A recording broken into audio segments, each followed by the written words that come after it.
जय हिंद दोस्तों। मैं हूं आपका दोस्त के बी और डेली करंट अफेयर्स के एक नए वीडियो में आप सभी का स्वागत है। तो आइए, कल जो मैंने आपसे प्रश्न पूछे थे उनके उत्तर के साथ में आज के इस वीडियो की शुरुआत करते हैं।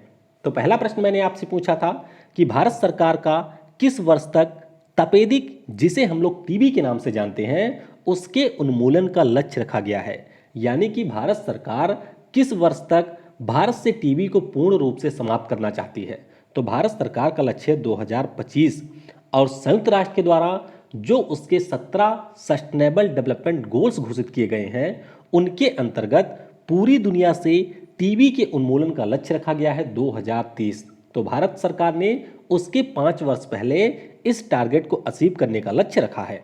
द्रविड़ मुनेत्र कजागम, तो ये तमिलनाडु की एक क्षेत्रीय पार्टी है। पहले आप ये ध्यान रखेंगे 1949 में CN अन्ना दुरई के द्वारा इस पार्टी की स्थापना की गई थी। और ये जो द्रविड़ मुनेत्र कजागम पार्टी है यानी कि DMK, इसी से बन रही थी एक नई पार्टी 1972 में जिसका नाम है AIADMK। तो उस पार्टी के संस्थापक कौन थे? तो उस पार्टी के संस्थापक है MG रामचंद्रन। तो इसके बारे में भी आपको ध्यान रखना है। और ये सारे प्रश्न आपके जो रेलवे के एग्जाम हुए हैं उनमें ऑलरेडी पूछे जा चुके हैं। कॉमनवेल्थ रियल में कुल कितने देश शामिल हैं? तो ये मैं आपको पहले बता चुका हूं कि अगर आपसे कॉमनवेल्थ ऑफ नेशंस के बारे में पूछा जाता है तो उसमें आपके हैं 54 देश। लेकिन ऐसे देश जिन्होंने इंग्लैंड की महारानी को अपना हेड ऑफ स्टेट घोषित कर रखा है उन देशों की संख्या है 16। कितने देश हैं? 16। और बारबाडोस इन 16 में से एक देश है जिन्होंने अपने यहाँ के हेड ऑफ स्टेट के पद से इंग्लैंड की रानी को हटाने का निर्णय लिया है। अंतरिक्ष में जाने वाला जो पहला कुत्ता था इसको भेजा था सोवियत संघ ने और इसका नाम था लाइका। पोलियो के टीके की खोज किसने किया था? तो इसकी खोज की थी डॉक्टर जॉन साल्क ने। 1955 में इसकी खोज की गई थी। तो कई सारे लोगों ने इन प्रश्नों का सही उत्तर दिया था। तो आइए अब पहले प्रश्न के साथ में आज के इस वीडियो की हम शुरुआत करते हैं। प्रत्येक वर्ष विश्व पर्यावरण स्वास्थ्य दिवस कब मनाया जाता है? तो ये दिवस आपका होता है प्रत्येक वर्ष 26 सितंबर को। यानी कि इस प्रश्न का ऑप्शन बी करेक्ट होगा। तो आप इस दिवस के नाम से ही समझ सकते हैं कि यह दिवस मनाया क्यों जाता है। तो जो भी हमारे पर्यावरण के हेल्थ से जुड़े हुए मुद्दे हैं यानी कि जो भी उसको लेकर के कंसर्न है उनके बारे में लोगों को जागरूक करने के लिए और इस क्षेत्र में जो भी महत्वपूर्ण कार्य किए गए हैं उन सभी कार्यों के बारे में लोगों को जागरूक करने के लिए या फिर लोगों तक उस बात को पहुंचाने के लिए यह दिवस प्रत्येक वर्ष 26 सितंबर को मनाया जाता है। तो 2011 में अंतर्राष्ट्रीय पर्यावरण स्वास्थ्य परिसंघ के द्वारा इस दिवस की घोषणा की गई थी कि हम लोग 26 सितंबर को विश्व पर्यावरण स्वास्थ्य दिवस मनाएंगे। थीम क्या है? तो इस बार की थीम है इन्वायरमेंटल हेल्थ, ए की पब्लिक हेल्थ इंटरवेंशन इन डिसीज पैंडेमिक प्रिवेंशन। तो थीम आपको वैसे नहीं ध्यान रखनी है क्योंकि काफ़ी बड़ा थीम है। और आपको ये ध्यान रखना है कि अंतर्राष्ट्रीय पर्यावरण दिवस ये आपका मनाया जाता है 5 जून को।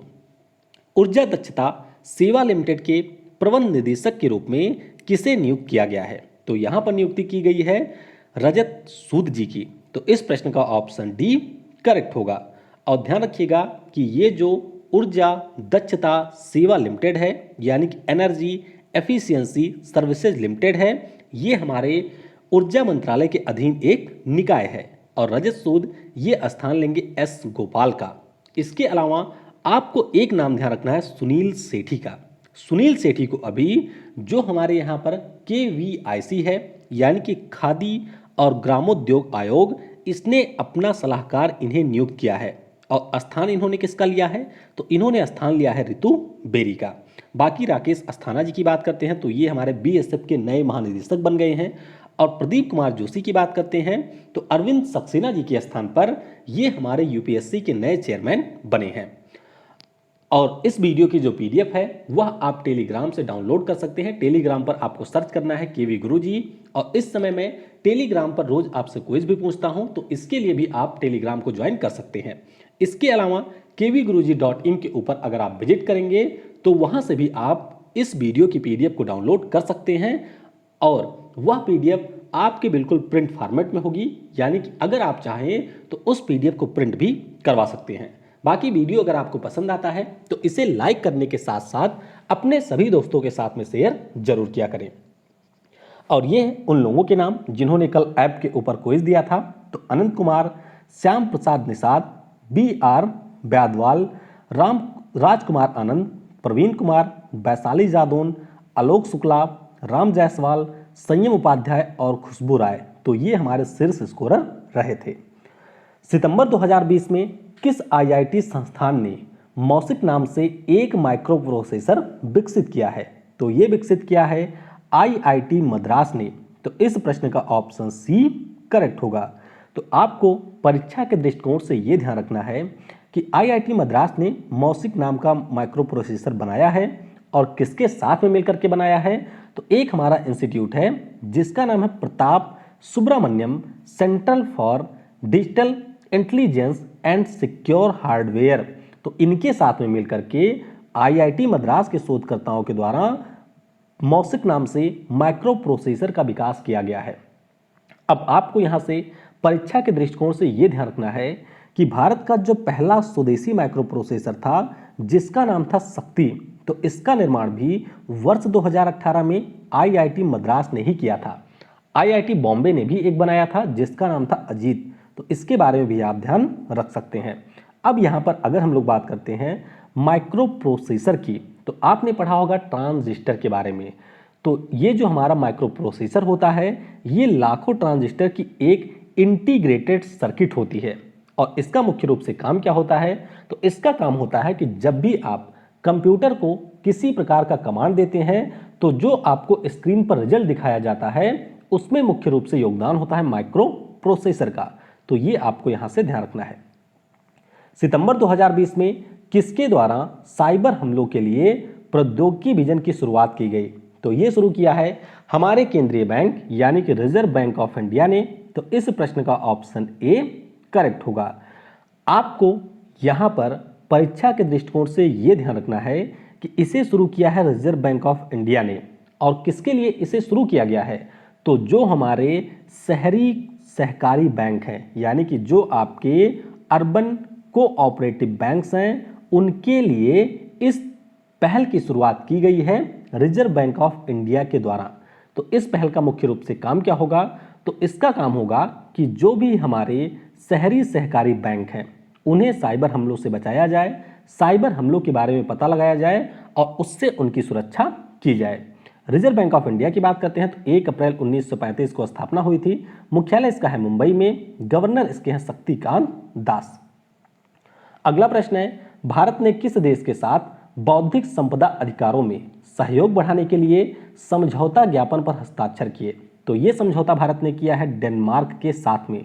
तो इस प्रश्न का ऑप्शन B करेक्ट होगा। अब यहां पर समझौता बढ़ाने का मतलब क्या है, यानी कि सहयोग बढ़ाने का मतलब क्या है?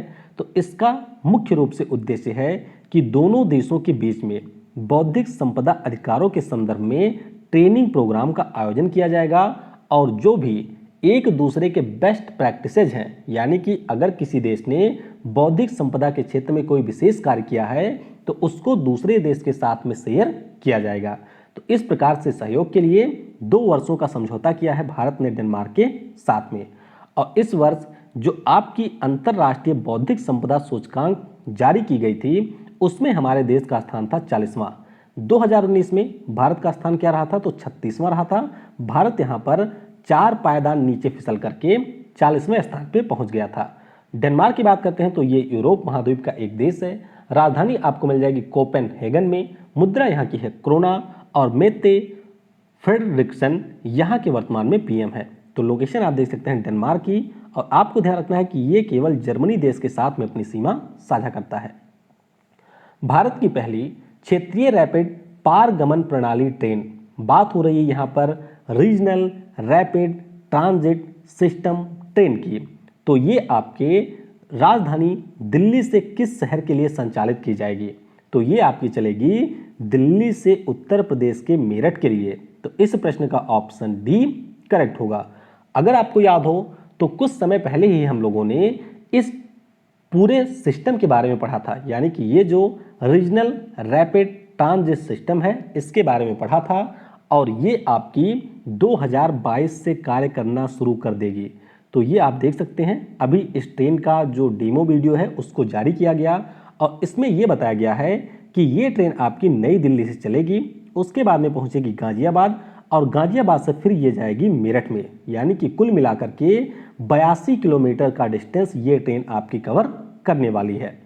आपको ये ध्यान रखना है कि इस ट्रेन के जो भी आपके डिब्बे होंगे उसका निर्माण Bombardier transportation India limited company के द्वारा किया गया है, जो कि गुजरात की एक कंपनी है और इस ट्रेन की अधिकतम स्पीड होगी 180 किलोमीटर प्रति घंटा।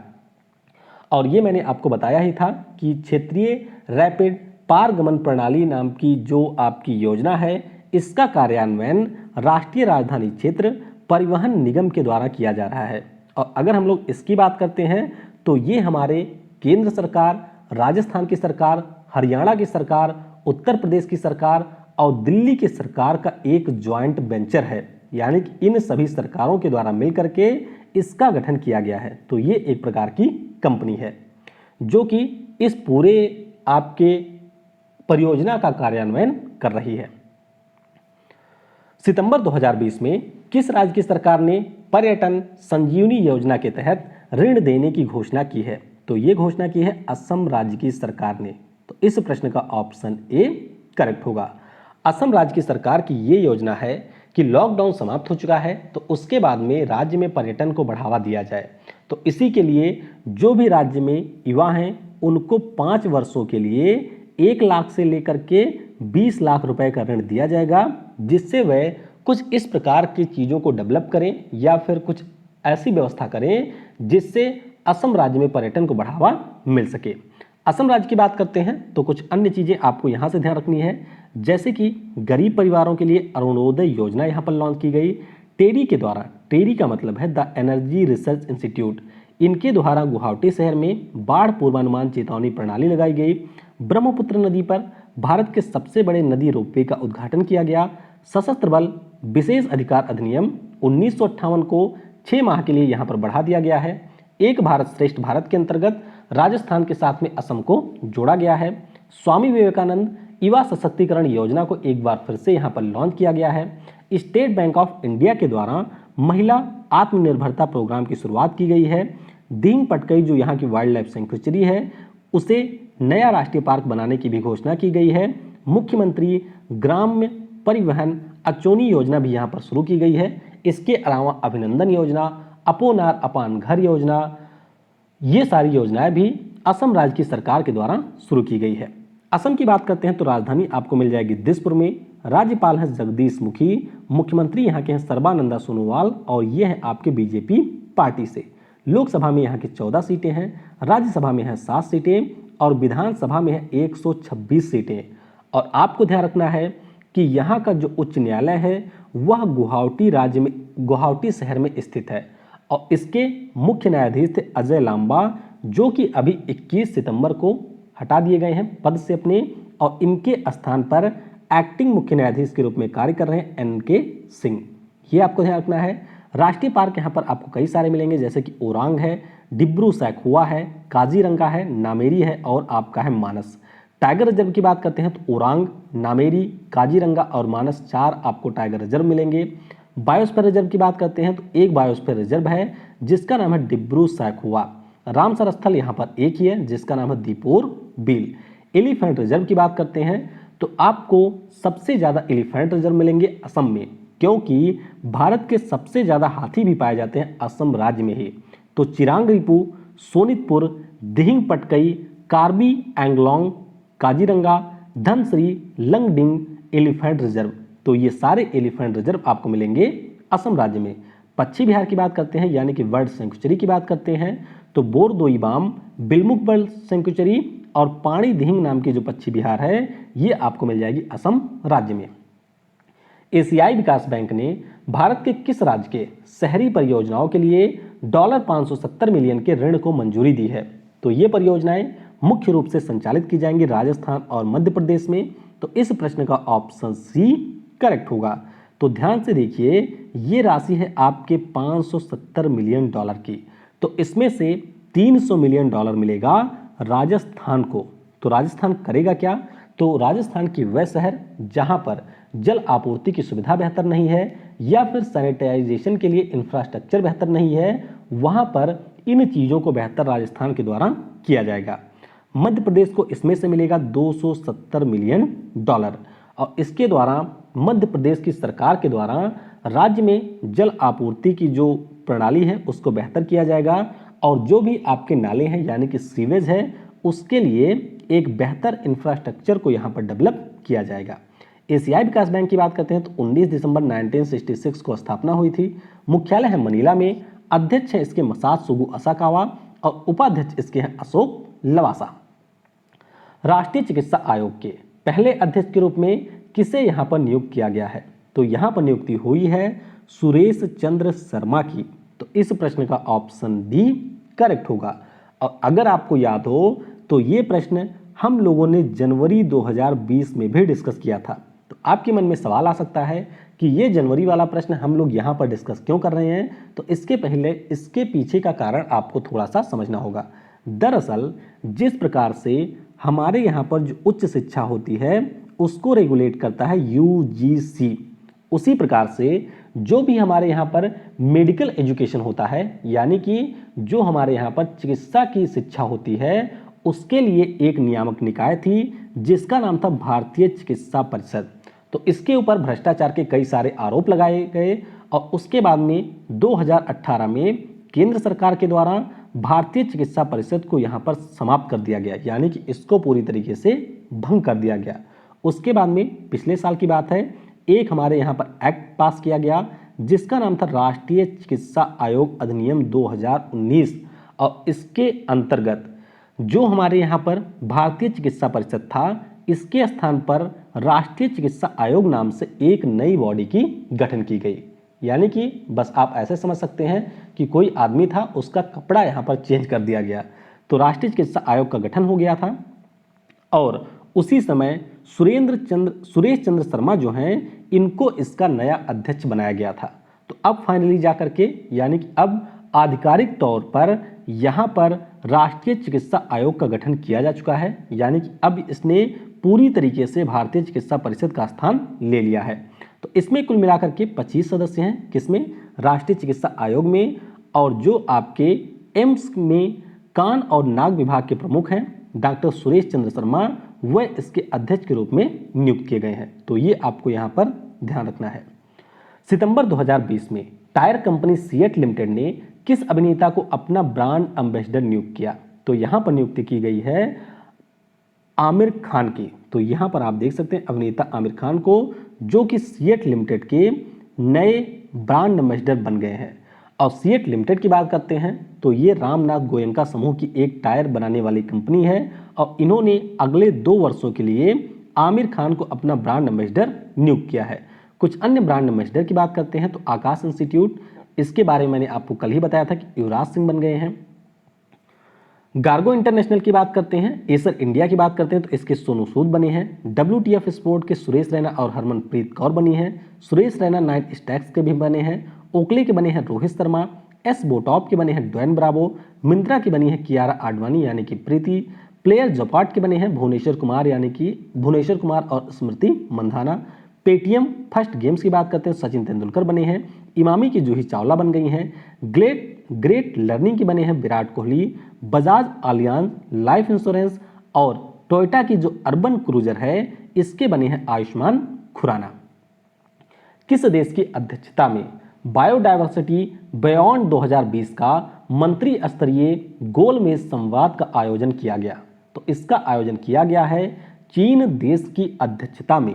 तो इस प्रश्न का ऑप्शन बी करेक्ट होगा। अब आप देख सकते हैं नाम इसका है बायोडायवर्सिटी बियॉन्ड 2020 यानी कि जैव विविधता के ऊपर इस सम्मेलन का आयोजन किया गया।